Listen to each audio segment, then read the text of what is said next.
The Ohio River Bridges project between Jeffersonville, Indiana and Louisville, Kentucky is an entire transportation renovation. The lead design firm is Jacobs Engineering and the general contractor is the Walsh Group. While the entire project is worth $860 million, only a small section of this project is analyzed.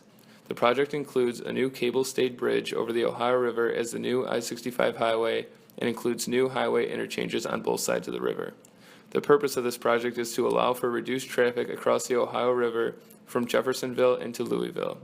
The new bridge will have 6 northbound lanes to increase cross-river mobility by improving safety, alleviating traffic congestion, and connecting highways, while the current bridge will be converted into 6 lanes southbound.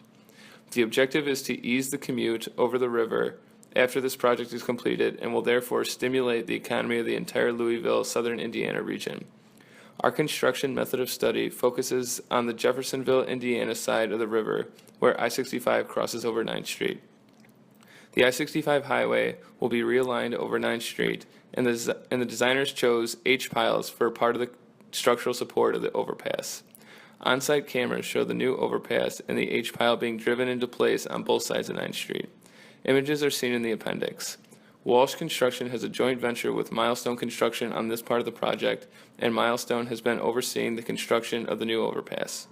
The H-pile is being driven into place with a diesel hammer and crane setup. The current operation and proposed new operations are detailed on the following slides.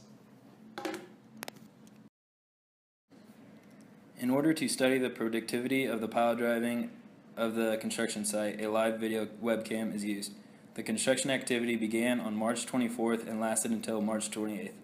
The webcam overlooked the site looking southwest. From the camera angle's view, the pile driver, the I-65 overpass, and 9th Street are visible.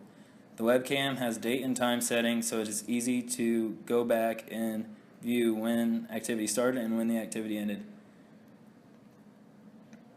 The weather and site conditions did not affect the productivity of the activity significantly.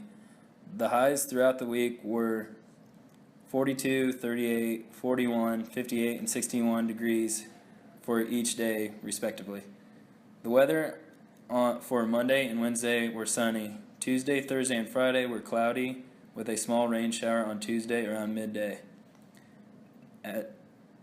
Shown are pictures taken at around 12:30 each day of the week, in order from Monday to Friday. There are 2 days where the weather was cold, but the camera suggests it did not slow production. Soil conditions were good on the site and allowed for no problems when driving pile. The only foreseen problem was the rain, which occurred on Tuesday midday, but the rain did not seem to impact the productivity of the operation.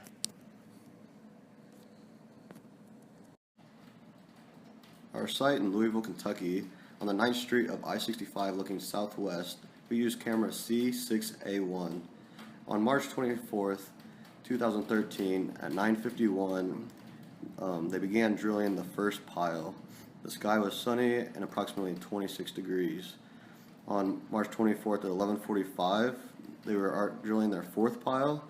It was still sunny skies and the temperature had rose to 34 degrees. At same day, 5:28 p.m., temperature was at 43 degrees and they were finishing the first row of the piles. The next day on March 25th at 1:38 a.m., the day was a little cloudy, 35 degrees. They were drilling their first pile on the second row. That was the only pile that they drilled on the 25th. On March 26th at 8:41, that was the first pile that they drilled. The temperatures were sunny, but fairly cold, 22 degrees. They finished the second row on March 26th at 12:19 p.m. Temperature has risen to 32 degrees. The skies were still sunny.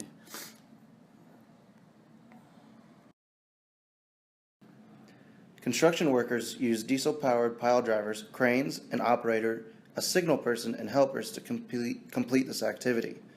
The crews inspect the area to make sure the ground is in good condition, and there are no hazards before the crane lifts the H-pile. Pile driving can be a very dangerous activity since the H-pile is very heavy, and the loud noise produced by the diesel pile driver can make it difficult to hear other people.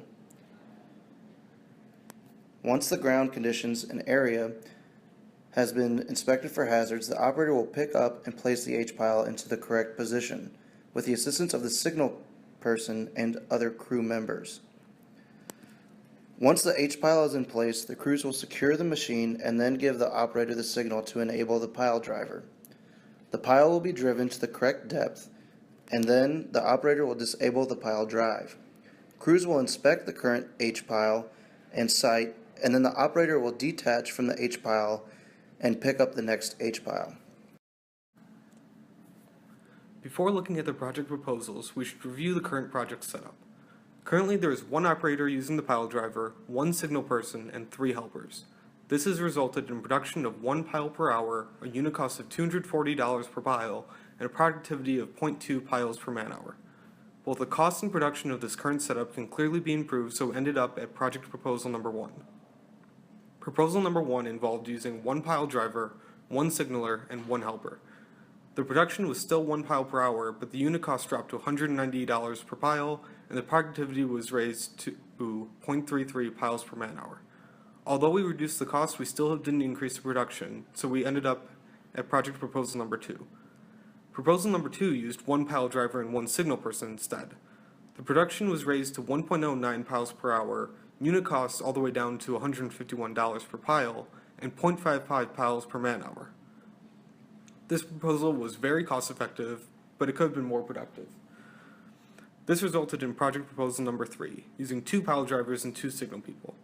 The production went all the way up to 1.71 piles per hour, had a unit cost of $192 per pile, and 0.86 piles per man-hour of production. The production from this method was greatly raised, but it also raised the cost as well. After finding the cost per pile for the current setup and the 3 proposals, a total cost for each strategy can be calculated using the 30 piles that were placed multiplied by the unit cost. The current setup of 1 pile driver, 1 operator, 1 signal person, and 3 helpers at $240 per pile would cost $7,200 for the activity. However, all 3 of the proposals have a lower unit cost than the current setup, which would be cost effective for the activity as well as the project. Proposal 1 has a unit cost of $190 per pile and a total cost of $5,700. This cost reduction is achieved by reducing the number of helpers from 3 to 1. The 2 extra helpers could be placed on a different part of the project to avoid having to lay off the workers while still increasing productivity. Proposal 2 further reduces the amount of helpers used in the activity from 3 to 0, just leaving the pile driver with an operator and signal person to run the activity. This proposal has a unit cost of $151.25 per pile and a total cost of $4,537.50 for the activity.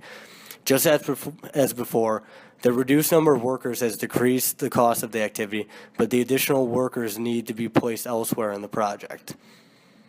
Proposal 3 uses the same logic as Proposal 2 by using teams of 1 pile driver, 1 operator, and 1 signal person.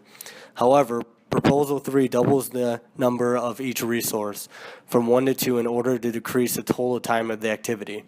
To implement this proposal, an additional pile driver would need to be acquired, along with another trained operator.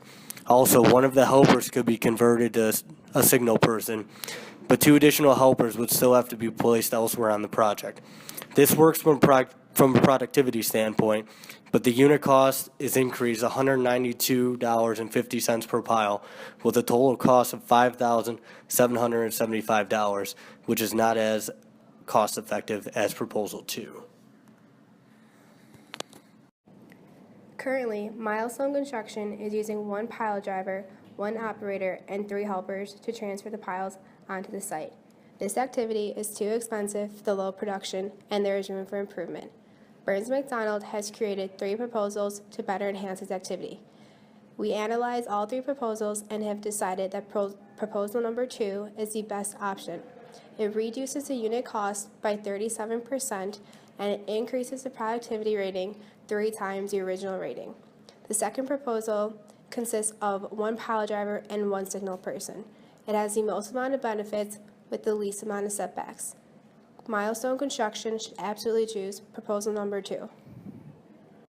We would like to thank the Kentucky Transportation Cabinet as well as the Indiana Department of Transportation for supplying the live video feed. We would also like to thank Milestone Construction and Walsh Construction for providing information on this activity, especially Zach Wierig, Project Engineer, Section 3. I hope you